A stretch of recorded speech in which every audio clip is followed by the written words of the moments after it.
요한복음 2장 말씀 같이 보겠습니다. 1절로 12절까지 말씀 같이 읽습니다.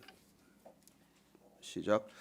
사흘째 되던 날 갈릴리 가나에 혼례가 있어 예수의 어머니도 거기 계시고 예수와 그 제자들도 혼례의 청함을 받았더니 포도주가 떨어진지라. 예수의 어머니가 예수에게 이르되 저들에게 포도주가 없다 하니 예수께서 이르시되 여자여 나와 무슨 상관이 있나이까? 내 때가 아직 이르지 아니하였나이다. 그의 어머니가 하인들에게 이르되 너희에게 무슨 말씀을 하시든지 그대로 하라 하니라. 거기에 유대인의 정결 예식을 따라 두세 통 드는 돌 항아리 6이 놓였는지라. 예수께서 그들에게 이르시되 항아리에 물을 채우라 하신즉 아귀까지 채우니 이제는 떠서 연회장에게 갖다 주라 하시매 갖다 주었더니 연회장은 물로 된 포도주를 맛보고도 어디서 났는지 알지 못하되 물 떠온 하인들은 알더라. 연회장이 신랑을 불러 말하되 사람마다 먼저 좋은 포도주를 내고 취한 후에 낮은 것을 내거늘 그대는 지금까지 좋은 포도주를 두었도다 하니라. 예수께서 이 첫 표적을 갈릴리 가나에서 행하여 그의 영광을 나타내심에 제자들이 그를 믿으니라. 그 후에 예수께서 그 어머니와 형제들과 제자들과 함께 가버나움으로 내려가셨으나 거기에 여러 날 계시지는 아니하시니라. 아멘.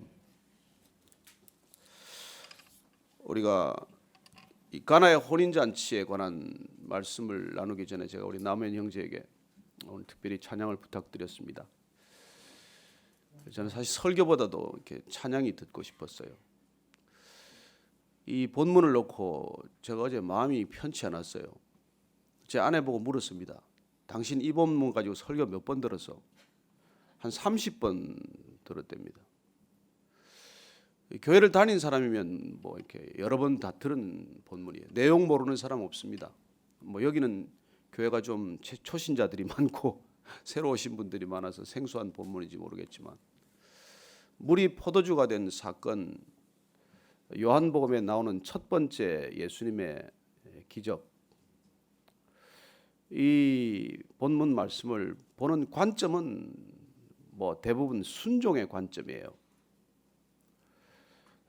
순종할 경우에 우리가 누리게 되는 특권이 있다는 것이죠. 예수님께서 뜻밖의 어머니가 부탁할 때 조금 까칠하게 대답하는 것도 해석의 관점입니다. 여러 가지 이 본문을 해석할 수 있어요. 그러나 대부분의 설교, 수많은 설교자들이 이 본문 가지고 10번씩 이상 설교하는 사람도 없습니다. 저도 아마 10번 이상 설교를 했을 거예요. 이 동일한 본문, 가나의 혼인잔치를 가지고 오늘 여러분들과 어떤 관점에서 나눌 것인가 제가 또 기도하고 또 기도했습니다. 근데 뜻밖의 오늘 예수님께서 이 물이 변하여 포도주가 된 이 기적을 놓고 제가 기도하는 가운데 새롭게 주신 하나님의 마음은 의리라는 단어였어요. 의리. 제가 의리 가지고 한번 이렇게 농담을 한 적이 있습니다. 왜 예수 믿는 사람들은 그렇게 의리가 없나? 그게 제가 예수 믿고 나서 가장 풀리지 않는 의문이었어요. 왜 예수님이 그 의리스도인데 왜 그 의리스도를 믿는 이 크리스찬들은 의리가 없냐? 그런 생각을 많이 하게 됐어요. 제가 안 믿을 때 세상에서 만났던 친구들은 지금까지 만나는데 내가 교회 안 다닐 때 사귀었던 친구들은 지금도 변함없이 만나는데 왜 예수 믿고 나서 만난 사람들은 한번 마음이 상하고 돌아서면 다시 보지 않고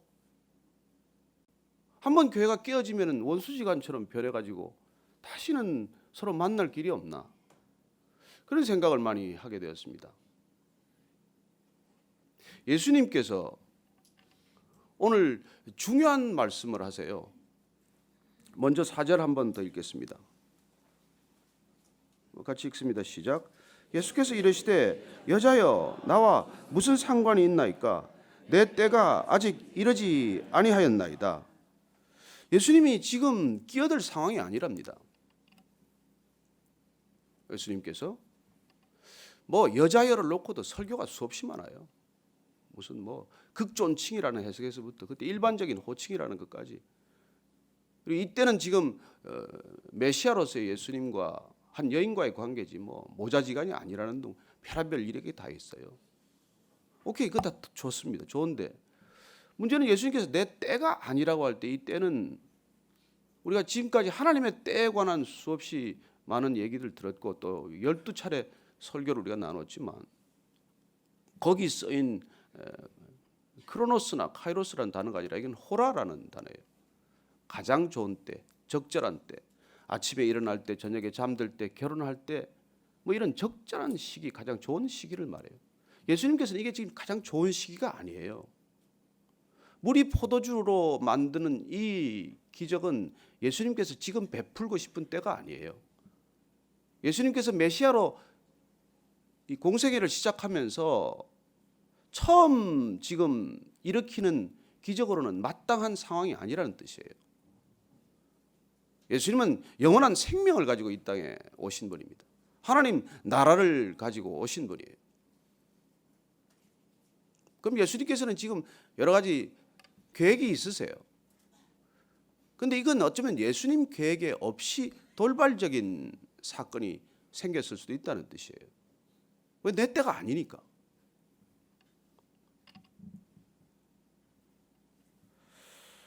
근데 좌우지간 뭐 어머니, 여기 계속 어머니라고 나오는데 이 요한복음만은 마리아라는 이름을 쓰지 않습니다. 그냥 예수님의 어머니로만 기록이 돼요. 마지막 십자가에 돌아가실 때까지 보라 내 어머니다 라고 말할 때까지 어머니의 이름 마리아를 요한복음만은 기록하지 않습니다. 왜냐하면 사도 요한은 끝까지 마리아로서 모신 것이 아니라 자기 어머니처럼 모셨던 사람이에요. 관계가. 그러면 마태, 마가, 누가복음에 기록되지 않은 이 기적 사건입니다. 어쩌면 그걸 놓고 어떤 주석가들은 또 성서 연구가들은 이 결혼잔치가 혹시 요한의 결혼잔치가 아니었나 그렇게도 해석을 합니다. 왜냐하면 다른 복음서 기자들이 기록하지 않았던 사건이고 그리고 이 사건이 유독 상세하게 기록이 된 가나의 혼인 잔치가 있었던 그 성지순례 때 가보면 혹시 가본 분 알겠지만은 뭐 집은 그렇게 크지 않아요. 가보면 실망스럽습니다. 그리고 뭐 물 항아리로 썼던 항아리도 있지만은 뭐 그저 그래요 다들. 그러나 어쨌든 그 결례 때 쓰는 항아리, 사람들이 오면은 손과 발을 씻을 때 쓰던 그 물을 담아놓는 항아리에다가 물을 떠다 넣어서 그 물이 포도주가 되게 한 그 현장을 가봐도 뭐 그런 큰 감흥은 없어요. 그렇지만 어쨌건 이렇게 자세히 기록한 걸 보아서는 어쩌면 요한의 결혼식이었나 그런 추측을 하는 것이죠. 왜냐하면 그 집에 예수님과 제자들이 또 몽땅 초대를 되었으니까. 어쨌건 이렇게 포도주가 떨어져 가는데 유대인들의 이 결혼 관습은 지난번에도 한번 말씀드린 적이 있지만 유난한 결혼식이에요. 유달리 성대한 결혼식입니다. 일주일간 결혼식이 계속이 돼요. 좀 여유가 많은 집은 2주 정도 했다는 기록들이 있습니다. 여러분들 잔치집 알지만은 옛날에 뭐 그렇게 풍성한 시절이 아닐 때는 잔치집에 가면은 그날만은 대개다 그 잔치 동안만은 포식하고 과음하지 않습니까? 또 혼주들이 음식이 떨어지거나 술 떨어지는 것을 극도로 조심하기 때문에 모든 걸 풍성하게 준비를 했을 거예요. 그러나 어쩌면 이 자리에 술들을 또 많이 마시는 사람들이 더 많이 왔는지도 모르죠. 어쩌면 주엉이 돋고 취형이 도도해서 계속 끝없이 마셔야 되는 바람에 술이 일찍 떨어졌을 수도 있겠죠. 근데 이 상황에 마리아가 아들을 불러서 조용히 다가와서 지금 포도주가 떨어졌다. 문제는 제일 먼저 눈에 들어온 것이 마리아의 눈에 들어왔어요. 여러분 어떤 사람은 무슨 문제가 일어난지 대부분 몰라요. 우리는 뭐 죽이 끓는지 밥이 끓는지 모르고 살아가는 세상에 삽니다. 다 자기 코가 석자라서 남이 무슨 일이 있는지 관심이 없고 또 무슨 일이 일어나도 그렇게 뭐 관심을 기울이지도 않아요. 근데 어쨌든 마리아는 이 문제가 자기 문제처럼 여겨진 사람이에요. 어쩌면 이 문제를 내가 나서서 해결하지 않으면 큰 낭패가 있겠다라고 생각을 했겠죠. 그래서 예수께 다가가서 조용히 말한 것입니다.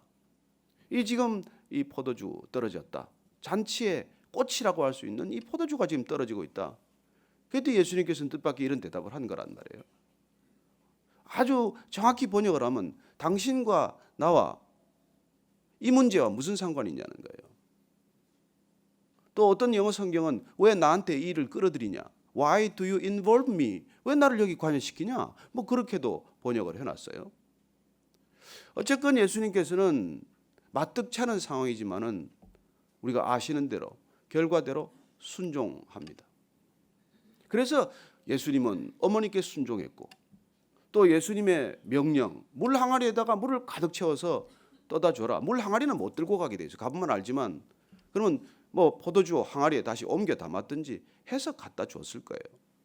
이 연회장이란 그 파티 전체 플래너는 아니고 파티를 책임지는 파티를 주도해가는 사람이에요. 뭐 집안 중에서 가장 큰 어른이 주로 맡았죠. 그래서 맛을 보더니 이런저런 얘기가 나왔어요.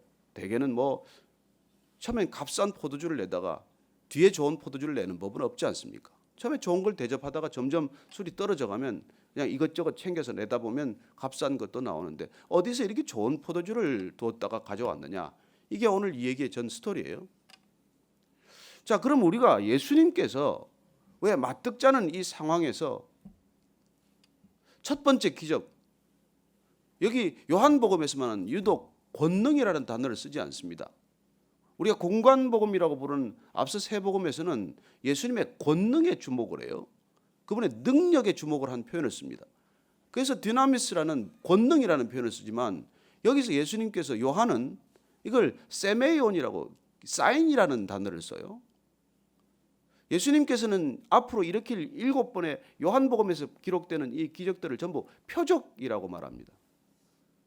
미러컬이란 기적이란 경험하는 사람의 입장에서 기술되는 단어예요.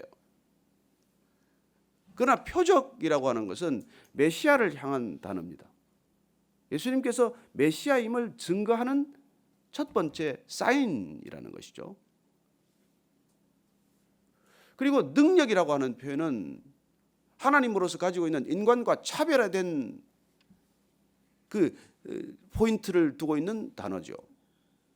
어쨌건 예수님께서 오늘 이 기적을 베푸셨습니다.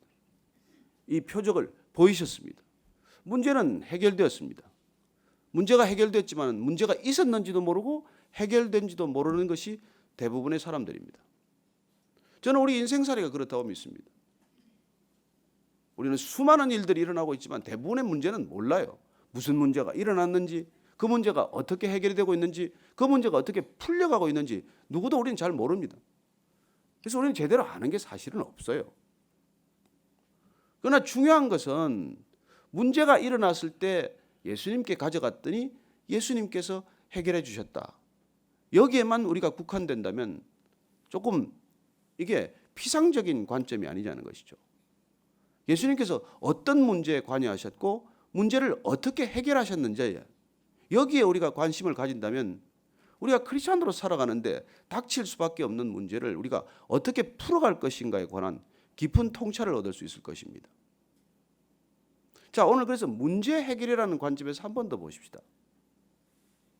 여러분, 인생에 문제 없는 집이 어디 있습니까? 문제 없는 기업이 어디 있습니까? 문제 없는 나라나 민족이 어디 있습니까? 여러분, 문제 없는 사람 좀 찾아와 보십시오.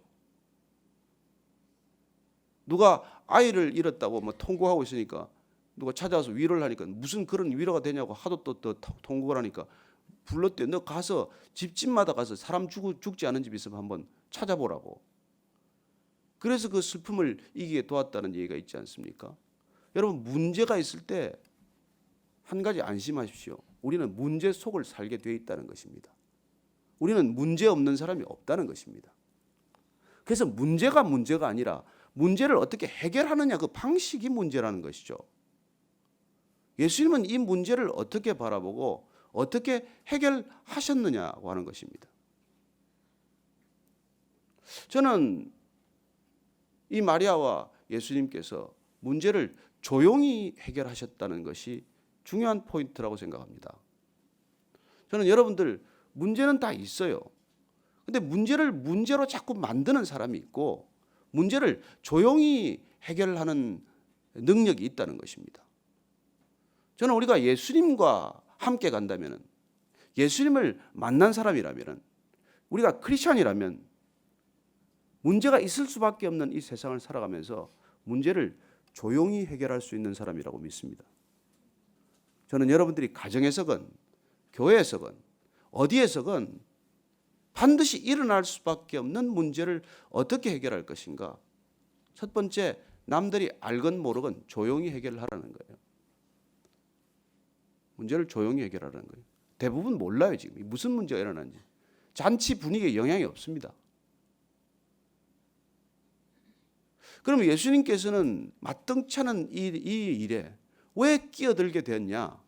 여러분, 예수님은 이 땅에 관계를 해결하러 오신 분입니다. 여러분, 이걸 명심하셔야 됩니다. 예수님은 하나님과 인간과의 관계를 해결하러 오신 분이에요. 예수님은 본질적으로 관계 해결자이십니다. 그분은 하나님과 인간과의 관계를 해결함으로써 인간과 인간과의 문제를 해결하고자 하는 분이십니다. 그래서 성경 전체는 문제 해결에 관한 얘기예요. 성경 전체는 관계를 해결하는 책입니다. 그래서 크리스찬이란 관계 해결 능력이 남보다 뛰어나야 하는 사람들이에요. 제가 그 의리스도라고 시작한 이유는 의리란 일보다 관계를 소중하게 여기는 태도를 말합니다. 왜 조폭 드라마가 인기가 있고, 왜 미생 같은 드라마가 인기가 있고, 왜 허준의 인기가 있고, 왜 대장금의 인기가 있고, 여러분 세상 사람들이 살아가는 코드를 보십시오. 거기 가만 깊이 들어가 보면 일도 중요하겠죠. 그러나 일보다 더 중요한 관계, 일보다 더 우선시하는 관계, 그 관계를 풀어가는 열정, 아니 그 관계를 위해 희생하는 희생정신, 이걸 세상 사람들은 갈망하고 기다리고 그걸 그렇게 목말라 한다는 거예요. 시대를 초월해서 우리는 누구나 그런 관계에 목말라 있습니다.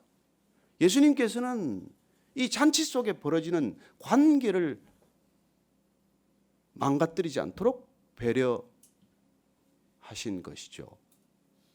잔치가 파장이 되도록 내버려 둘 수도 있습니다. 이렇게 대답할 수 있어요. 술 그만하면 됐습니다. 다들 취했어요. 마실 만큼 마셨어요. 이제 술 없어도 됩니다. 파장인데요, 뭐. 그렇게도 될 수 있는 상황이지만 예수님께서, 저는 이 본문을 그렇게 사랑하면서 지금까지 왔어요. 왜냐하면 제가 포도주를 좋아했거든요. 저는 제일 좋은 게 물이 포도주가 되는 거예요. 그렇게 되는 세상에 살고 싶어요. 모든 물을 마셨더니 포도주가 되었으면 얼마나 좋겠어요. 그러나 예수님께서 그 포도주가 문제가 아니라 이 파티라고 하는, 결혼 피로연이라고 하는 가장 중요한 인생의 관계를 배려하는 마음이라고 믿습니다. 저는 여러분들이 크리스찬으로 살아가면서 문제를 봉착할 수밖에 없고 문제를 해결해야 될 책임이 있을 수밖에 없습니다. 여러분, 이 문제는 마리아와 예수님이 제일 먼저 간취한 문제예요. 여러분, 남들이 문제가 안 보일 때 내가 문제가 발견했으면 그 문제를 조용히 해결하십시오. 어떻게 해요? 그리스도인의 방법으로, 크리스찬의 삶의 태도로, 크리스찬의 가치관으로, 크리스찬의 열정으로 해결돼야 한다는 것입니다. 누구도 주목하지 못하는 까닭은, 누구도 간파하지 못한 그 문제를 간파한 것은 하나님께서 주신 마음이에요. 그러나 그 문제를 해결하는 방법 또한 하나님의 방법이어야 한다는 것입니다. 예수님은 손해봤어요. 이 기적 아니라도 그럴듯한 기적부터 시작할 수 있습니다. 물 위를 걷는 것이었으면 어땠을까요? 38년 된 병자부터 일으켰으면 어떨까요? 그러나 예수님께서는 그 기적에 앞서서 지금 인간이 당한 현실, 한 결혼 피로연이 파장이 나게 생긴 이 안타까운 관계, 그 관계를 다시 복원시키는 그 회복에서부터 첫 표적을 보이셨다는 것입니다. 저는 예수님께서 이 땅에 오셔서 우리의 모든 관계를 풀어가시는 분이라고 믿습니다.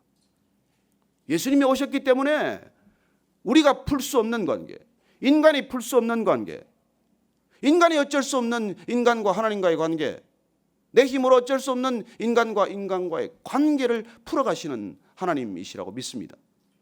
저는 이 시대 예수 그리스도를 믿는 크리스천들이 있기 때문에 풀리지 않는 문제들이 풀리기를 축원합니다.